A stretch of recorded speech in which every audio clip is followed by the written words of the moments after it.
el borde superior y el borde lateral. El borde superior tiene una zona de pliegues que son el de la trompa uterina, el del ligamento propio del ovario y el que contiene los vasos uterinos. También tenemos el borde lateral, en donde ambas hojas de ligamento se adhieren a la pared pélvica y se reflejan hacia adelante a través del peritoneo parietal lateral. Y el borde medial es continuo al útero desde el borde derecho e izquierdo. Aquí podemos visualizar estos pliegues. Aquí tenemos uno, aquí tenemos otro y aquí tenemos el otro. Las vertientes. Tenemos la vertiente anterior desde el ligamento redondo hacia abajo que se dirige al fondo del saco vesículo-uterino. Aquí sería eso. Y de la parte del vertiente posterior superior va el peritoneo a nivel del ovario al borde mesovérico y profundiza al fondo del saco uterino. Seguimos con la parte superior que contiene la trompa uterina, el ligamento redondo, el ligamento propio del ovario, vasos y nervios de formaciones, los pliegues antes mencionados, y en la parte inferior tenemos los vasos uterinos y vaginales, linfáticos, uréter, ligamento cardinal y el tejido conectivo. ¿Cómo los podemos ubicar aquí? Aquí están los pliegues mencionados, la trompa uterina. Los vasos que los conforman son la arteria uterina, la arteria vaginal y las venas satélites. También de linfáticos tenemos el cuello, el istmo, la vagina y el fondo vesical que forman parte del parametrio. En los nervios tenemos a los mediales e inferiores del plexo hipogástrico inferior y en tejido conectivo del parametrio y paracervix tenemos que deriva de la fascia endopélvica, contiene vasos y nervios y en el paracervix es más denso que contiene el ligamento cardinal y el uréter cubre la hoja posterior del ligamento ancho que va al fornix vaginal. Aquí los tenemos. El siguiente tema que vamos a tocar es la vagina. La vagina es un órgano impar mediano ubicado en la cavidad pelviana y en el periné que atraviesa de arriba hacia abajo y de atrás hacia adelante. En reposo tiene una forma cilíndrica aplanada anteposterior y las paredes están en contacto, excepto en la parte superior donde el cuello uterino la separa. Mide aproximadamente 8 centímetros en la mujer adulta, pero es muy extendible. La pared posterior es más larga que la anterior y en partos puede permitir el paso de la cabeza fetal e incluso la introducción del antebrazo del obstetra. Se mantiene en lugar por su continuidad con el útero, relaciones con el periné y puede deslizarse junto a otras estructuras pélvicas produciendo prolapsos vaginales. Seguimos con las alteraciones del desarrollo, que pueden ser obstrucciones, fístulas o ausencias o malformaciones. Ok, las obstrucciones suele ser que el himen no perforado provoque acumulación de sangre menstrual y en las fístulas posibles conexiones anómalas con la vejiga, el recto o la vulva.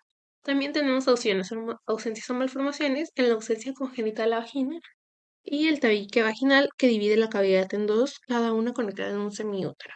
Aquí tenemos unos tipos de himen.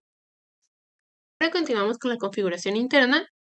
Un dato importante es que en la exploración clínica la vagina puede explorarse a través del orificio vaginal, que permite valorar sus tres principales regiones, que son la extremidad inferior, la interior y la extremidad superior. Ahora les explicaré cada una. En la extremidad superior tiene una relación con el cuello uterino. Contiene al cuello uterino donde la pared vaginal se refleja sobre sí misma a nivel del fornix vaginal. Aquí lo podemos ver el fornix vaginal y en la pared vaginal.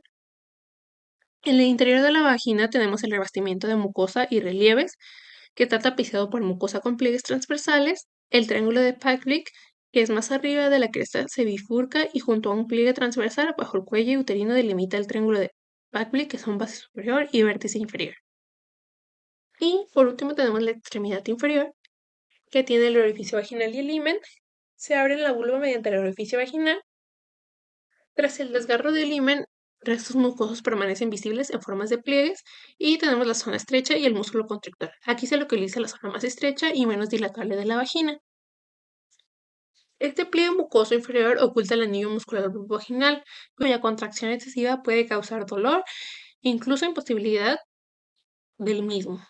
Fornix vaginal. Se dividen en 4 porciones continuas, que son la porción anterior, que es la que forma un canal transversal poco profundo. La porción posterior es más ancha y profunda que la anterior, y la C, que serían las porciones laterales. Aquí está la tercera y cuarta, que son la derecha y la izquierda.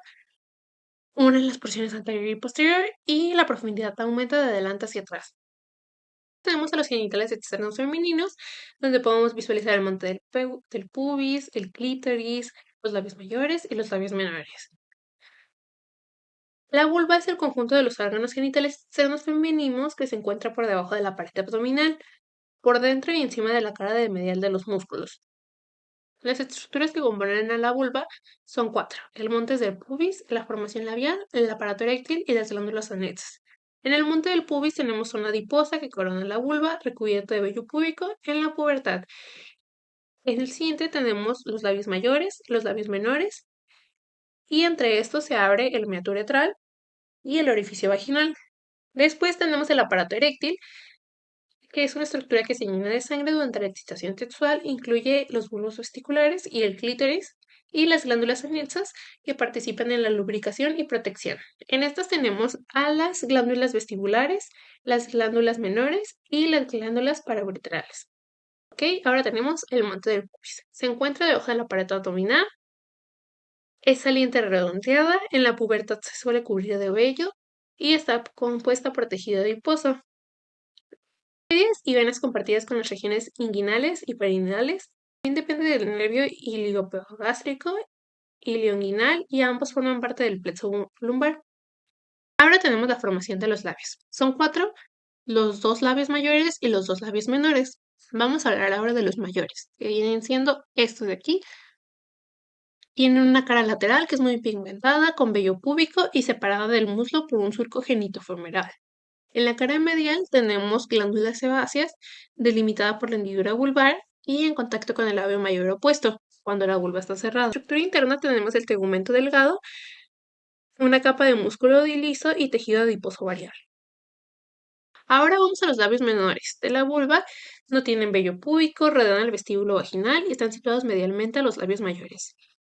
Tiene dos hojas, la hoja posterior y la hoja anterior. En la hoja posterior forma el frenillo del clítoris junto a la hoja opuesta y en la hoja anterior forma el prepucio capuchón del clítoris, como lo podemos ver aquí.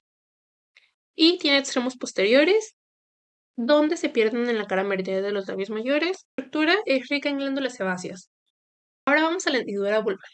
Es el espacio visible al separar los labios mayores y dentro de esta hendidura se encuentran los labios menores, el clítoris, el vestíbulo de la vagina. Este vestíbulo de la vagina está ubicado entre los labios menores detrás del clítoris. Tiene una estructura de forma de triángulo deprimido en sentido transversal y contiene orificios importantes de estructuras. El contenido de esta estructura es el orificio externo de la uretra, el orificio vaginal introito y la fosa del vestíbulo de la vagina, fosa navicular. Ahora tenemos el himen, que actúa como tabique incompleto entre la vagina y la vulva. Después del parto pueden quedar restos llamados carúnculas himenales y se encuentra principalmente en la parte posterior del orificio vaginal. Hay algunas formas muy variables del himen, como la semilunar, que es como la más común, el anular, el labiado, y también puede encontrarse como en collar, cribiforme e imperforada. Las partes del himen son la cara interna, que continúa con las columnas rugosas de las paredes vaginales, la cara externa o inferior convexa relacionada con el vestíbulo vaginal y los labios menores, el borde libre y el borde adelante o base, que es la parte más gruesa del himen. Del lado de la vulva se separa de los labios menores por el surco vulvohimenal. Algunos de los tipos de himen, como se mencionó, el cribiforme, el anular, y seguimos con los bulbos del vestíbulo, que vienen siendo estos de aquí. Son estructuras eréctiles bilaterales y están delimitadas por el orificio vaginal, el orificio externo de la uretra, y tiene características como que se afinan y a veces se unen cerca del clítoris formando la comisura de los bulbos. En los extremos posteriores se engrosan y pueden llegar a la fosa del vestíbulo de la vagina y se relacionan con las glándulas vestibulares mayores, cubiertos superficialmente por los músculos bulboesponjosos. Por otro lado tenemos el clítoris, que es un órgano eréctil femenino visible como una elevación submucosa sobre el vestíbulo. Son partes adosadas entre sí y terminan en el glande del clítoris. Las características de estos es el cuerpo cavernoso, formado por tejido eréctil con grandes mallas vasculares y cubierto por el músculo isquiocavernoso. El glande del clítoris está formado por el tejido conectivo y cubierto por el prepucio formado por los labios mayores. Aquí tenemos el glande del clítoris, el orificio uretral, el bulbo del vestíbulo, el cuerpo cavernoso, el pilar del clítoris y sí estaría conformado. Ahora tenemos las glándulas anexas. Tenemos la glándula de Skene, que se encuentra en los lados de la uretra con conductos que desembocan cerca del orificio externo de la uretra. Tenemos las glándulas vestibulares, que secretan un líquido lubricante durante la excitación sexual. Y tenemos las glándulas vestibulares menores, que son pequeñas glándulas mucosas en el vestíbulo de la vagina. Su vascularización e inervación son los vasos que irrigan el clítoris y estructuras eréctiles como los bulbos y glándulas. La región inguinal a través de los labios anteriores y del nervio podemos tener el nervio pudendo, la rama del plexo sacro, proporciona sensibilidad erógena y sobre todo en el clítoris.